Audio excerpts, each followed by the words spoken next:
कोकणातील सावंतवाडी नावाच्या शहरामध्ये मी आत्ता उभा आहे. काल संध्याकाळी इथलं ग्रामशिल्प नावाच्या हॉटेलमध्ये मी आलो आहे आणि आता इथून मी जाणार आहे. इन्सुली नावाचं एक छोटंसं गाव बाजूलाच आहे, तिथे जाण्याचा माझा विचार आहे. तिथे म्हणे एक माणूस शिट्टी मारली की अशा मगरी येतात नदीमध्ये, तर ते मला बघायचं आहे. पण त्यापूर्वी इथे सावंतवाडीत मोती तलाव आणि आजूबाजूला छोटासा पॅलेस आहे, तो बघून मग पुढे जायचा विचार आहे. तर बघू आजचा प्रवास कसा होतो. हे सगळं पानं पडलेली आहेत, थोडीशी पुसून घ्यायला लागेल तिला.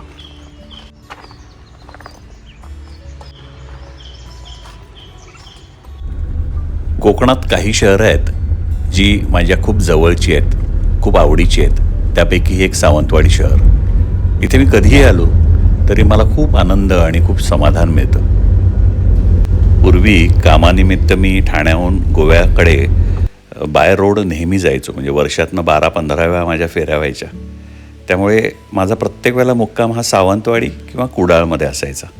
त्यामुळे मला हे गाव खूप असं जवळचं वाटतं. माझ्या जुन्या खूप आठवणी आहेत. हा सावंतवाडीचा प्रसिद्ध मोती तलाव.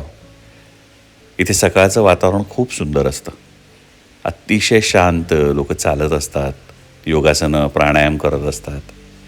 आणि ह्या तलावामुळे सावंतवाडीला एक वेगळंच सौंदर्य प्राप्त झालं आहे. हा गोव्याकडनं मुंबईकडे जाणारा रस्ता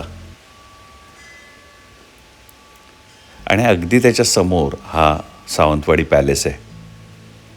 आज मी ह्या पॅलेसमध्ये जाऊन पहिल्यांदाच हा पॅलेस आतून बघणार आहे. इतकी वर्ष मी फक्त ऐकून होतो. सकाळचे 7:30 वाजलेत, त्यामुळे बहुतेक कुणीही आलेलं नसणार आहे. आतमध्ये मला सोडतील की नाही हा सुद्धा डाऊट आहे. खूपच छान हे प्रवेशद्वार आहे. अतिशय शांत असं वातावरण आहे आणि हे सगळं दृश्य जुन्या काळातील एक राजवाडा आणि ते सगळ्या वाईब्स तयार करते. सगळं बंद आहे आत्ता, पण आतमध्ये कोणीच नाही आहे. थोडी चौकशी करूया आपण. इथे किती वाजता आपल्याला सोडतात आतमध्ये?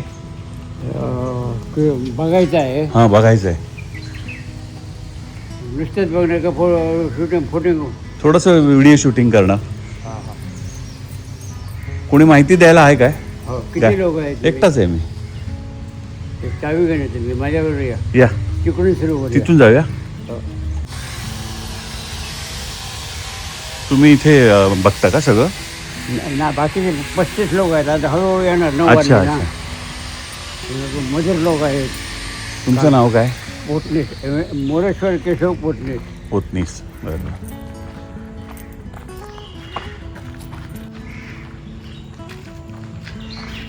तोपर्यंत तिकीट बुक येईल समजलं. नंतर त्या तिकिटाचे पैसे दे. हां, देतो. सांगतो. नाही, काय प्रॉब्लेम नाही. तिकीट वगैरे काढूया आपण. सुंदर आहे. खरं तर पोतनीस काका हे काही गाईड नव्हते, पण त्यांनी बघितलं की एक पाहुणा आला आहे आणि त्याचा वेळ फुकट जाईल, त्याला 2 तास थांबायला लागेल, म्हणून बिचारे आतमध्ये गेले. त्यांनी ते सगळं उघडलं, चावी घेतली आणि मला हे सगळं दाखवण्याचा प्रयत्न केला. प्रोफेशनल गाईड नसल्यामुळे त्यांना नीट सांगता येत नव्हतं, पण ते प्रयत्न करत होते. आणि मला हेच कोकणी माणसाचं आवडतं की आपल्याकडे पाहुणा आला आहे, त्याला आपण काहीतरी दिलं पाहिजे. 18व्या शतकातला हा राजवाडा अजूनही जिवंत आहे, अजूनही कार्यरत आहे. एक मिनिट ना. काकांनी देवाचं नाव घेऊन सुरुवात केली. सुरुवात करतो. हिंदुस्थानच्या या पवित्र भूमीत 468 लहान मोठी संस्थानं असताना या हिंदुस्थानमध्ये सावंतवाडी संस्थान साक्षात्कार्य निर्माण झालं. तसंच मल्हारराव होळकरांचं इंदूरचं मध्य प्रदेश हे राज्य हे साक्षात्कार्याने झालेलं आहे. या संस्थानिक आम्ही राहतो, आपल्या पाषाण देवतेला घेऊन राहतो.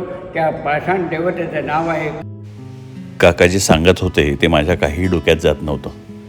मी नंतर याचा शोध घेतला आणि मला समजलं की सावंतवाडी संस्थान हे मराठा साम्राज्याच्या भोसले घराण्याच्या सावंत शाखेचं संस्थान होतं.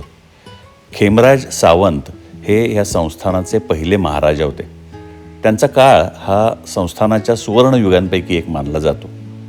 ब्रिटिश काळातही सावंतवाडी हे स्वतंत्र संस्थान होतं आणि भारत स्वतंत्र झाल्यानंतर 1948मध्ये ते भारतीय संघराज्यात समाविष्ट झालं.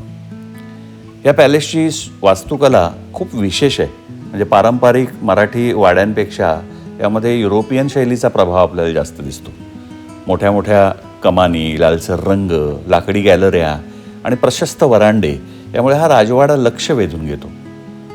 आणि समोर असलेला जो मोती तलाव आहे त्यामुळे या राजवाड्याला एक अशी पार्श्वभूमी मिळते आणि हा अजूनच छान दिसायला लागतो. आता या पॅलेसमध्ये आपण जुन्या राजांचे फोटो आहेत, शस्त्रसंग्रह आहेत, राजघराण्यातल्या वस्तू आहेत आणि इथे गंजिफा चित्रकला आपण पाहू शकतो. गंजिफा ही सावंतवाडीची एक खास हस्तकला आहे जी संपूर्णपणे हाताने तयार केलेल्या पत्त्यामुळे जगभर प्रसिद्ध आहे. आजही स्थानिक कलाकार ही परंपरा जपतात.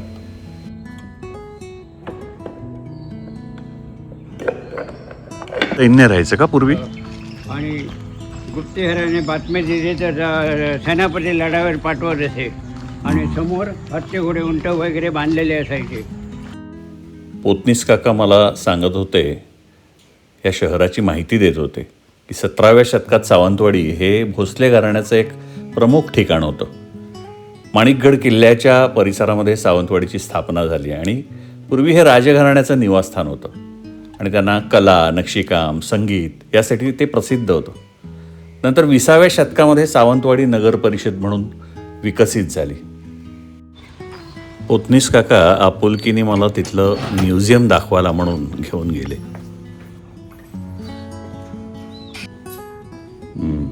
या आम्हाला लाभलेल्या बडोदा संस्थानातील घराण्यातील तिसरी व्यक्ती सत्वशिला रवी भोसले. हिचा जन्म 1935 सालात गणेश चतुर्थी. हे म्युझियम साधंच असलं तरी राजघराण्यातील व्यक्तींनी त्यांचे व्यक्तिगत फोटो, त्यांच्या कला, त्यांच्या वस्तू, त्यांनी काढलेली चित्र असं सगळं ह्या म्युझियममध्ये बघायला मिळतं आणि एक जुन्या काळामध्ये आपण गेल्याचं जाणवतं. साधंच आहे पण खूप छान आहे. त्यामुळे जर तुम्ही सिंधुदुर्गात सावंतवाडीत कधी आलात तर ह्या म्युझियमसाठी किंवा सावंतवाडी पॅलेससाठी नक्की वेळ ठेवा. काका मला आपुलकीने प्रत्येक गोष्टीची माहिती, त्याच्या मागे दडलेला इतिहास सगळं सांगत घेऊन गेले. पहिल्या मजल्यावरती राजे साहेबांनी बनवलेले करवंटीपासूनचं जे वस्तू आहेत त्या पहिल्या मजल्यावर आहेत. पण मला थोडासा उशीर होत होता त्यामुळे मी ते बघायचं टाळलं आणि तिथून आम्ही बाहेर पडलो. सावंतवाडी पॅलेसचा काही भाग आजही सावंत घराण्याच्या सदस्यांच्या ताब्यामध्ये आहे.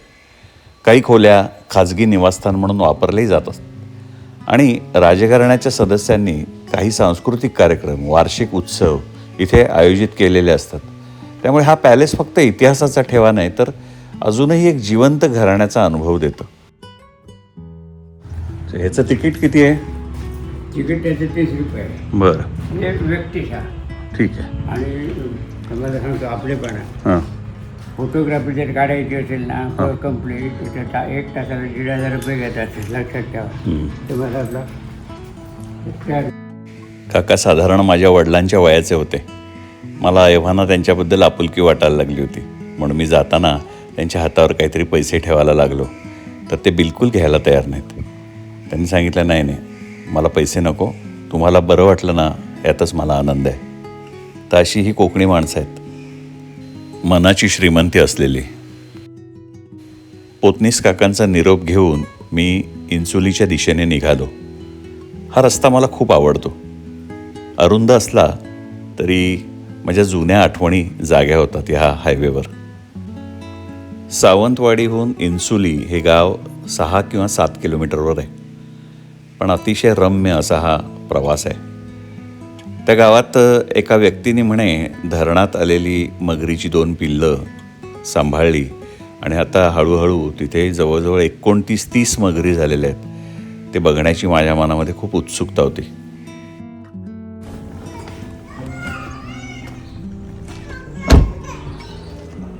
आता मगरी दिसतात ते कुठे आहे? तुम्हीच ना? तुम्हाला मी फोन केला होता. कुठले मासे आहे ते? पिराणा. अरे वा, पिराणा. ते खवळे बघून मी पांडुरला पिराणा करतात ना.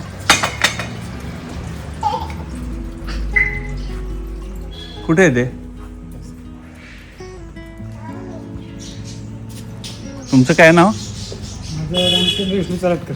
सराटकर. हॅलो, त्याच्या बाय घेऊन जाऊ मा.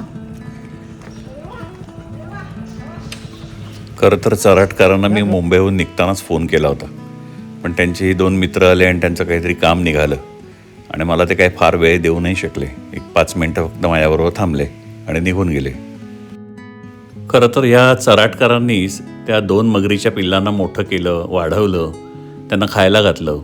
पण आता कोणीतरी कंप्लेंट केल्यामुळे त्यांना 2-3 नोटीस आल्यात फॉरेस्ट डिपार्टमेंटकडनं. त्यामुळे त्यांनी अंग काढून घेतलंय. हो,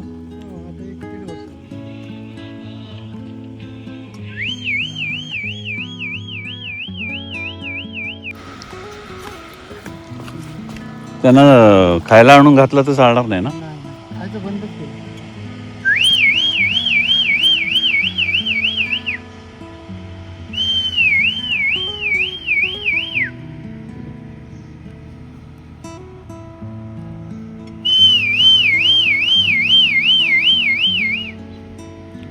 किती आहेत ह्या?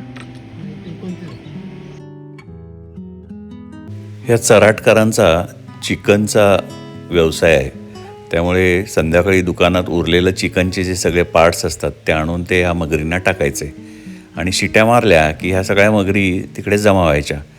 पण आता त्या फॉरेस्ट डिपार्टमेंटनी त्यांच्यावर बंदी आणली आहे की कोणीतरी तक्रार केली आहे की त्यामुळे काहीही बाहेरचं खायला घालवू शकत नाही तुम्ही. आणि त्यामुळे आता ह्या मगरी शिट्या मारल्या तरी येत नाहीत असं मला दिसतंय एकंदरीत, कारण फारशी काय हालचाल दिसली नाही मला.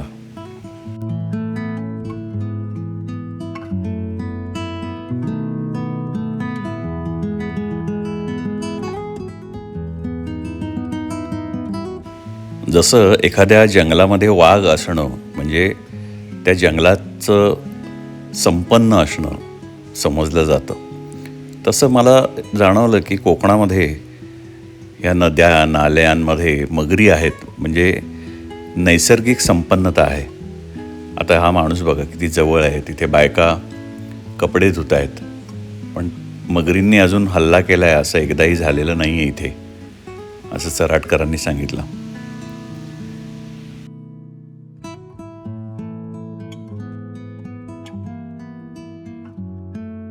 चराटकर निघून गेल्यावरही मी बराच वेळ तिथे थांबलो. ती शांतता अनुभवली, मगरींचं निरीक्षण केलं.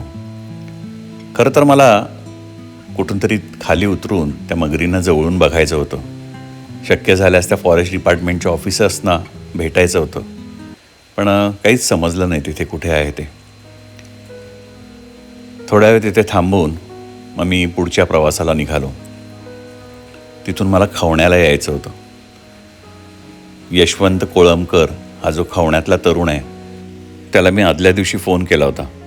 तो म्हणाला होता तुम्ही या, आपण संध्याकाळी खेकडे पकडायला जाऊया. खाडीमध्ये खेकडे पकडणं हा एक वेगळाच अनुभव आहे, तो मला घ्यायचा होता. मी खवण्याच्या दिशेने निघालो. खवणे गावातला हा बीच आणि त्याला लागून असणारी ही खाडी आणि तिथे चालणारं हे कायाकिंग हे इतकं अप्रतिम स्पॉट आहे की आता महाराष्ट्रातले सगळं लोक गोवा सोडून इथे यायला लागलेले आहेत. खूपच छान वाटतं संध्याकाळचं इथे. अतिशय शांत, फार गर्दी नसते. इथला जो सूर्यास्त आहे तो आपण विसरूच शकत नाही, इतका सुंदर बघायला मिळतो.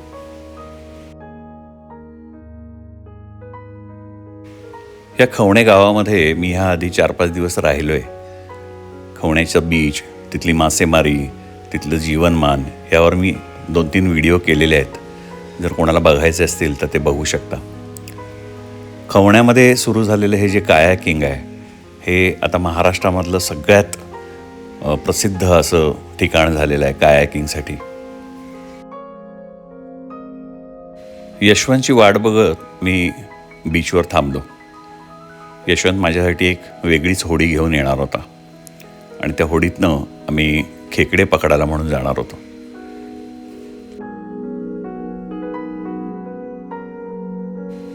ही कायाकिंगची गर्दी जरा कमी झाली आणि थोडासा अंधार झाला की आपण जाऊया असं यशवंत म्हणाला होता. यशवंत कोळंबकर हा खवण्यामधला एक तरुण आणि ह्याच्या कायाकिंगच्या अनेक होड्या आहेत. त्यामुळे तो कायाकिंग शिकवतो, तुम्हाला कायाकिंग सफर घडवून आणतो.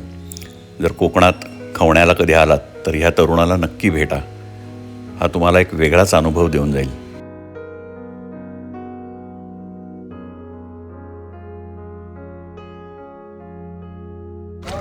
ही होडी आणलीस, मस्त आहे.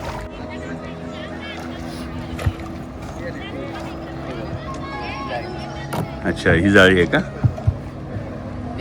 नाही, ठीक आहे. हे खवण्याचं, ज्याला आपण नदी बॅकवॉटर म्हणू शकतो, हे पाणी जे आहे हे इथे समुद्राला येऊन मिळतं. त्यामुळे हे मिक्स वॉटर आहे आणि ह्या वॉटरमध्ये, ह्या पाण्यामध्ये कांदळवन उगतं. आणि खवण्यामध्ये काय झालं आहे की ही भौगोलिक रचना इतकी सुंदर आहे, पाणी फार खोल नाही आहे. त्यामुळे हे कायाकिंगचं हे खूप मोठ्या प्रमाणात कोकणामध्ये कायाकिंग इथे केलं जातं. आणि हा यशवंत जो आहे याच्या खूप बोटी आहेत इथे कायाकिंगच्या. त्यामुळे तो होडीमध्ये एकदम एक्सपर्ट माणूस आहे. आपल्याला जर कोणाला कांदळवन करायचं असेल, कांदळवन बघायचं असेल जवळून, कायाकिंग शिकायचं असेल किंवा करायचं असेल, तर यशवंतसारखा बेस्ट ऑप्शन नाही आहे. आत्ता आम्ही चाललो आहे, यशवंत मला खेकडे कसे पकडतात इथे कोकणामध्ये ते दाखवणार आहे.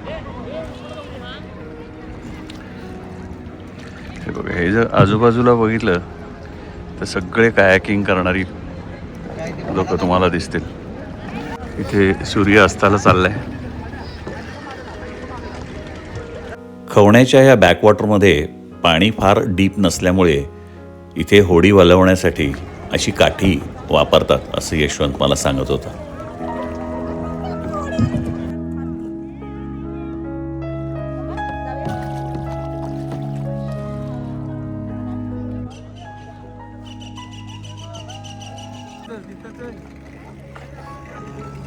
यशवंत, अंधारात पकडला जातात का रे ह्या खेकडे, काय कुर्ल्या, तुम्ही काय म्हणता? नाही, दिवसा पण पकडतो. दिवसा पण पकडतात? आता कसं आहे, जरा दिवसा गर्दी असल्यामुळे. अच्छा, हे कायाकिंगची गर्दी आहे त्यामुळे आपण जरा उशिरा आलोय. यशवंत हा कोकणातला एक 20-21 वर्षाचा तरुण. यापूर्वीही जेव्हा जेव्हा मी इथे खवण्याला किंवा सिंधुदुर्ग जिल्ह्यात आलो आहे तेव्हा यशवंतकडे उतरलो आहे त्यांच्या घरी. आणि यशवंतनी मला वेगवेगळ्या गोष्टी निसर्गातल्या असे छुपे जे गमती जमती आहेत त्या दाखवल्यात. इकडचं देवराई दाखवली, इकडची मासेमारी पद्धत कशी असते, समुद्रात घेऊन गेला. आणि आज तो मला खेकडे कसे पकडतात ह्या रिंगच्या माध्यमातून, त्याला कसं ते चिकनची वेस्ट जे आहे ते बांधतात किंवा कुठलेही मासे त्याला बांधले तर ते खेकडे खायला येतात आणि त्या जाळीमध्ये अडकतात.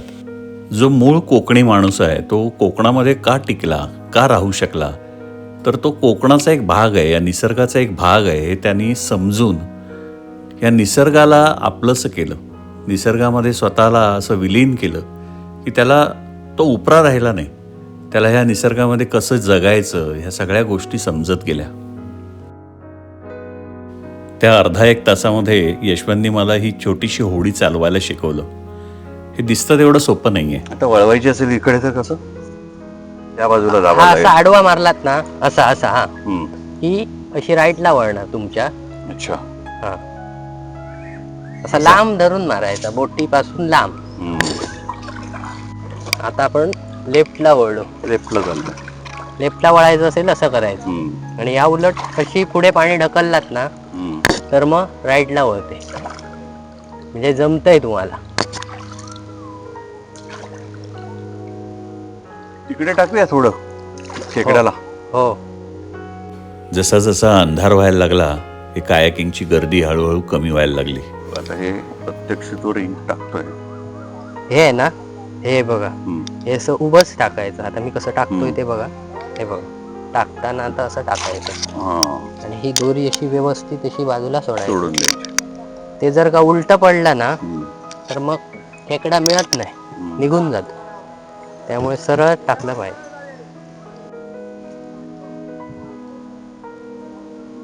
कोंबडीची मुडकी घेऊन आलाय यशवंत. बघूया आता, खेकडा एकतरी मिळाला पाहिजे रे, मजा येईल. हो, मिळणार. मिळेल. हो. दिवसा अतिशय प्रसन्न वाटणारा हा निसर्ग जसजसं तिन्ही सांज होऊ लागली थोडासा गंभीर व्हायला लागला. हे वातावरण थोडंसं गूढ आणि भयाण वाटत होतं. इथली शांतताही अंगावर यायला लागते. ते दिसतं तितकं सोपं नाही आहे ना. हो, जमिनीपर्यंत ते जायला आणि बॅलन्सिंग करायला टेक्निक आहे. येस. पण तुम्ही लवकर शिकलात. म्हणजे आम्हाला पण एवढ्या लवकर आलं नसतं, पण तुम्ही एवढ्या लवकर शिकलात, कमाल आहे.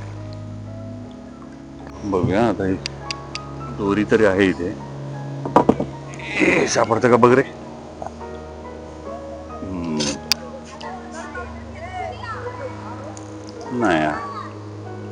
नाही आला. सोडू.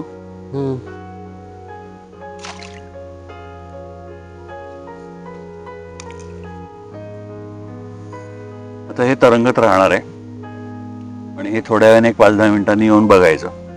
दोरी अशी जर वर आपण उचलली तर त्याच्यामध्ये जर खेकडा खात असेल तर तो आपल्याला सापडतो. अरे अरे अरे, देतो, मी देतो. हे बघ, खाली उचला.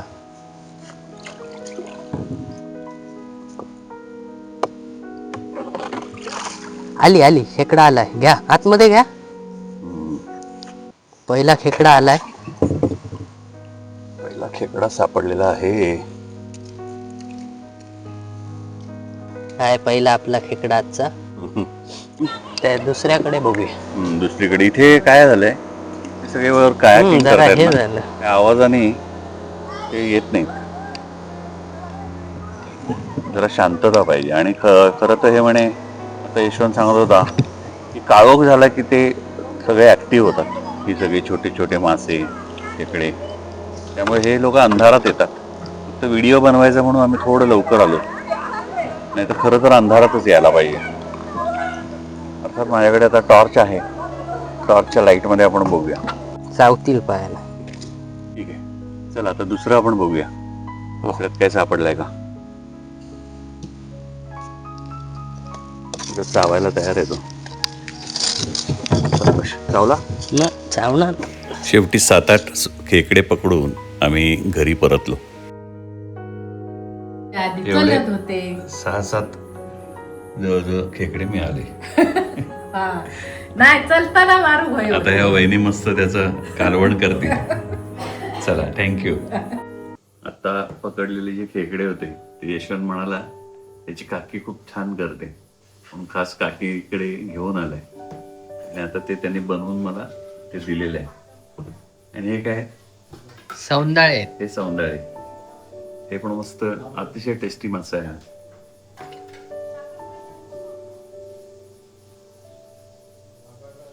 शक्यतो माशाचं जेवण असेल तर मला चपाती वगैरे काही आवडत नाही, भात जास्त आवडतो. काल पण यांच्याकडे मी जेवलो होतो. ही जी माशाची आमटी असते ना, त्याची विशेष टेस्ट असते या लोकांकडे. या कुटुंबाने मला नवीन नवीन मासे खायला शिकवलं.